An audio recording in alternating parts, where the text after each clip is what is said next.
In the brief transition between Entropy and Extus, I was hoping I would get Godzilla and Anguirus back. As the board appeared, I saw that my wish was half granted. I had Godzilla back, but no Anguirus. I would have preferred both, but despite Anguirus' neat abilities, I would have chosen Godzilla if I had to pick between the two. Extus had two different colored temples, white and pink, a pyramid, what looked like some modern buildings, and two other icons I couldn't figure out at the time. The new bosses were Kumonga, Gorosaurus, and not Ghidorah, whom I was dreading to see, let alone fight. With Godzilla back, I was excited again and eager to explore, yet still cautious. I went to the quiz level first, just as before. This time, Face's questions are more random than ever. Do elephants breathe? Yes. Reaction. Weird face number 2. Have you ever been by a family member? No. Reaction. Weird face number 6. Have you ever... anyone? No. Reaction. Weird face number 8. Is green your favorite color? No. Reaction. Weird face number 10. Is the computer the pinnacle of modern technology? Yes. Reaction. Weird face number 4. Are you a tough guy? Yes. Reaction. Weird face number 12. Can you fly? No. Reaction. Weird face number 9. Can you stand on your head? Yes. Reaction. Weird face number 7.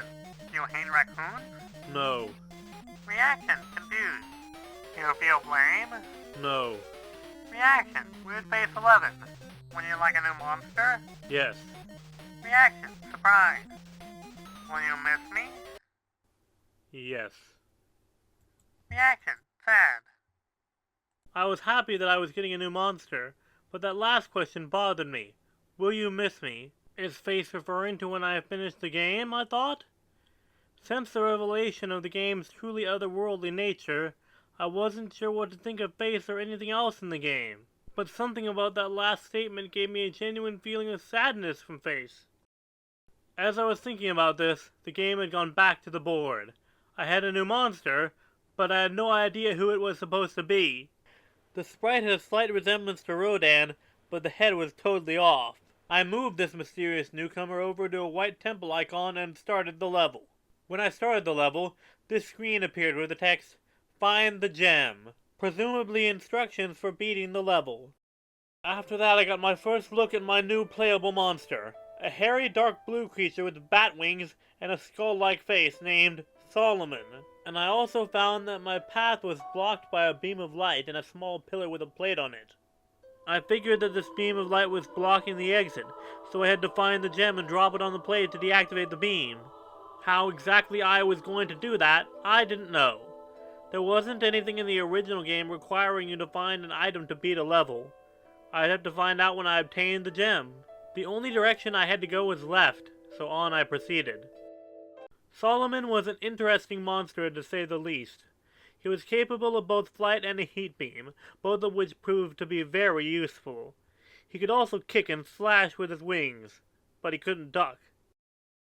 The White Temple's music was a vocalizing choir, or a video game approximation of such. It's hard to describe, but it had a very holy sound to it. It wasn't long before I started running into waves of strange new enemies.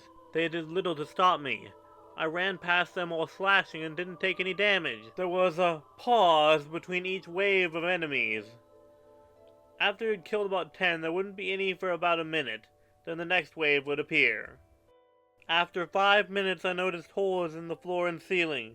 Creatures with guillotine-like mouths were rapidly flying up and down these crevices. So I had to time my jumps carefully, because I didn't know if I'd get another shot at this. I managed to get through without a scratch. I'm just lucky, I guess.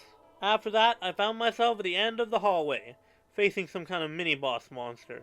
It moved fast and had some kind of projectile that shot in 4 directions. But I killed it quite easily using Solomon's heat beam.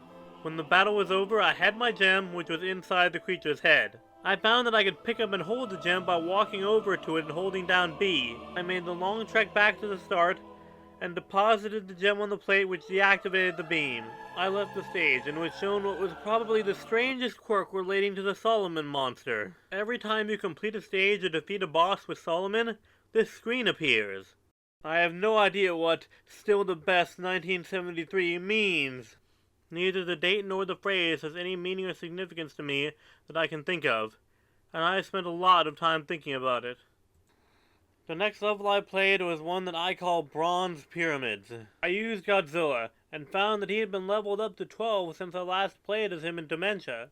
The Bronze Pyramids are fairly normal as far as these levels go, but the visuals were quite interesting, almost unusually colorful and lively. The music had a fittingly Egyptian style to it. It was slow and mysterious sounding. I strolled through the level fighting off the various enemies. None were too difficult, although the ants could be a pain if you ran into too many at once. My favorite enemy was this giant reptile I encountered halfway through. At the end of the level I came to a giant pyramid and engaged in yet another mini-boss fight, although this one was a bit different because I had to fight two of these monsters at the same time. Individually I could have dealt with them easily, but fighting both of them at once was challenging. But I sped things up by tricking one of the twin beasts into barbecuing his brother by jumping when he used his flame breath.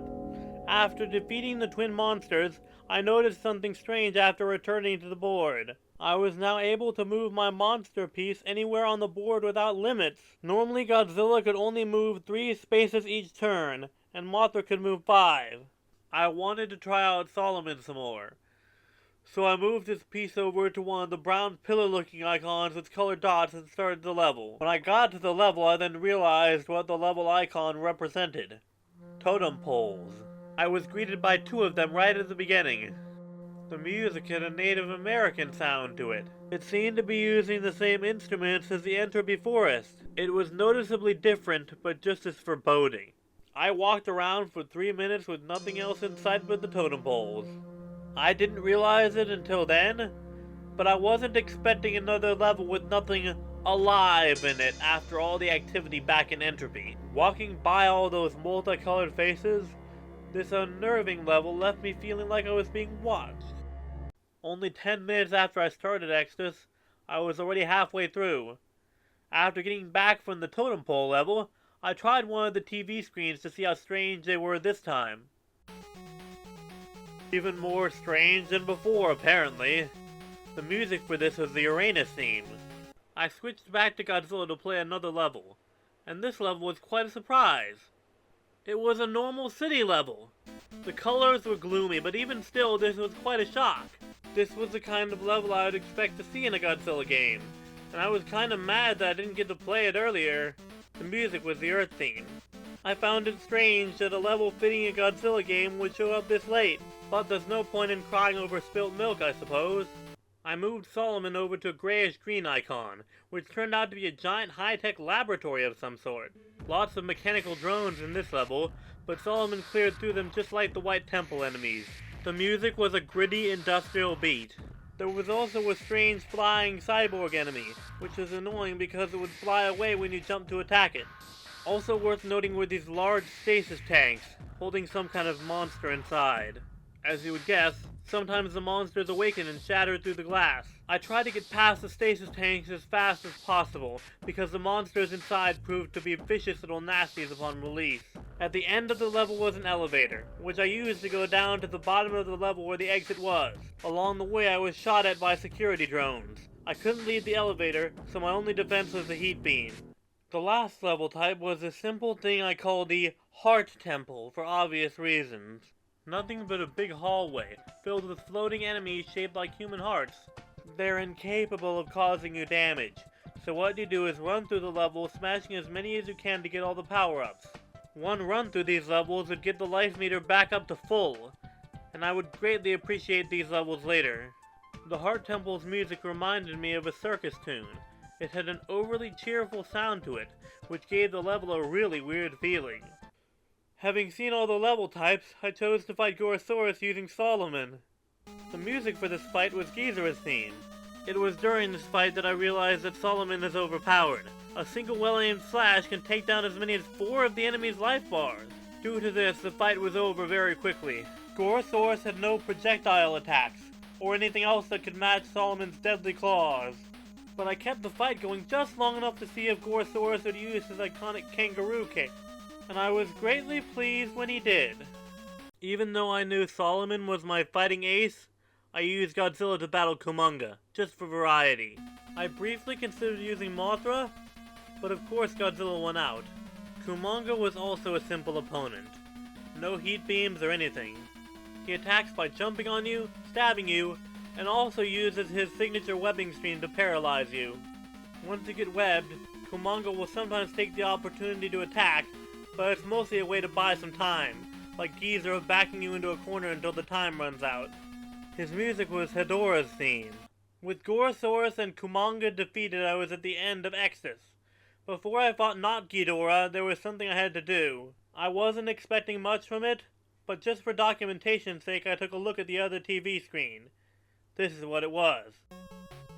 I don't think there ever was much reason behind the TV screens. If I were to guess, I'd say there's some random, uncontrolled manifestation of the cartridge's abilities.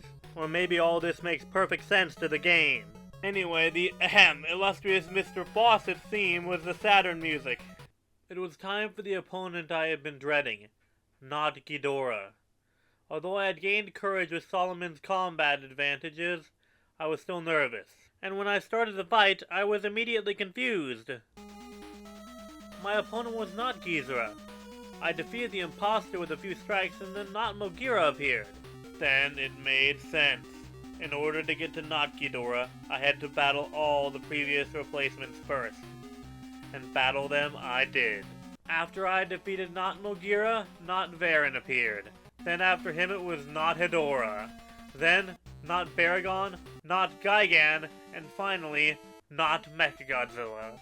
I tore my way through them until I finally made it to not Ghidorah, who was... a door hat! Once I stopped laughing, I destroyed him with only 2 slashes. The music stopped, and I thought I was going back to the board, but the battle wasn't over yet. The real fight was against the Chimera, a monstrous hybrid of all the replacement beasts. This was by far the most difficult boss yet. Every attack of his would cut down whole life bars per use, while attacks against him were greatly weakened. Solomon's slash attack, for example, was now lucky to take away 1/2 a life bar. During this battle I gained a great appreciation for 2 things: the boss fight time limit and the heart temple.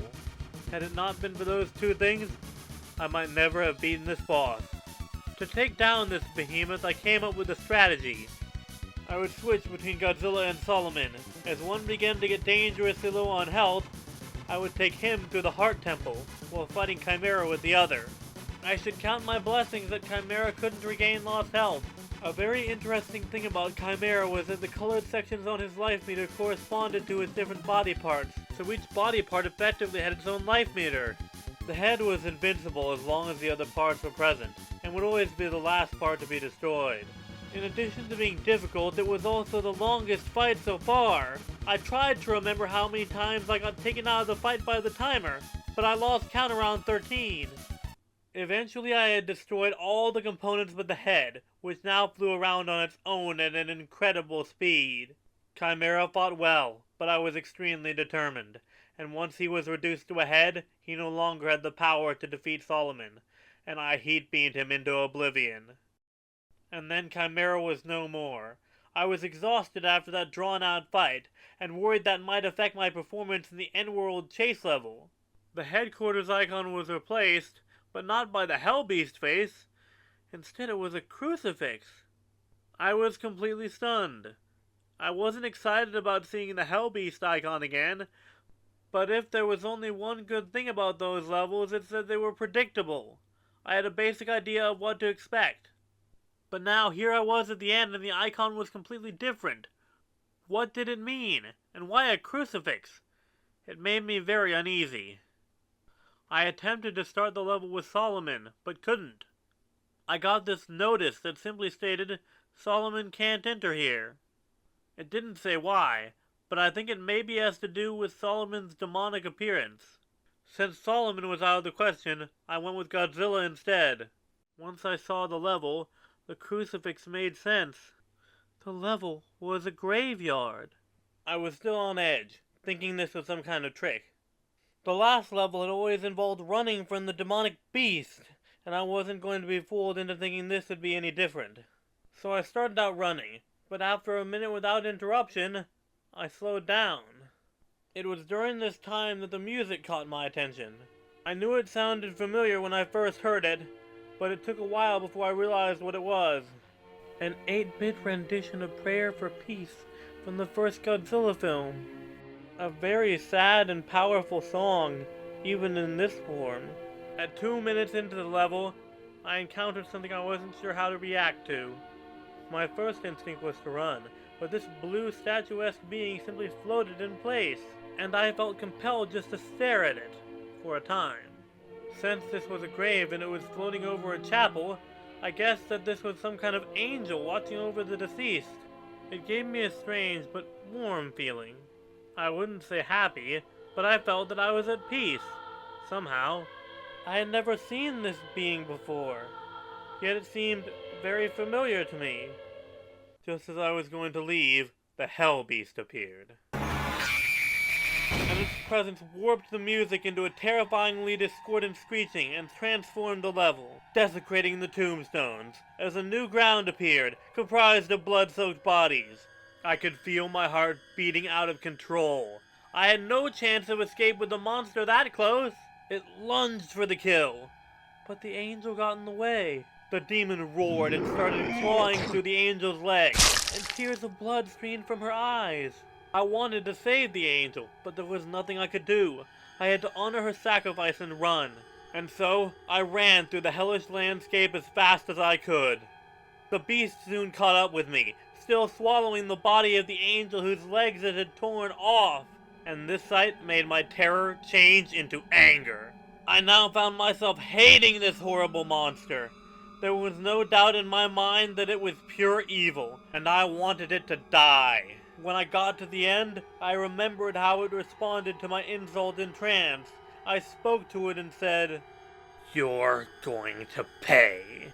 This was its response.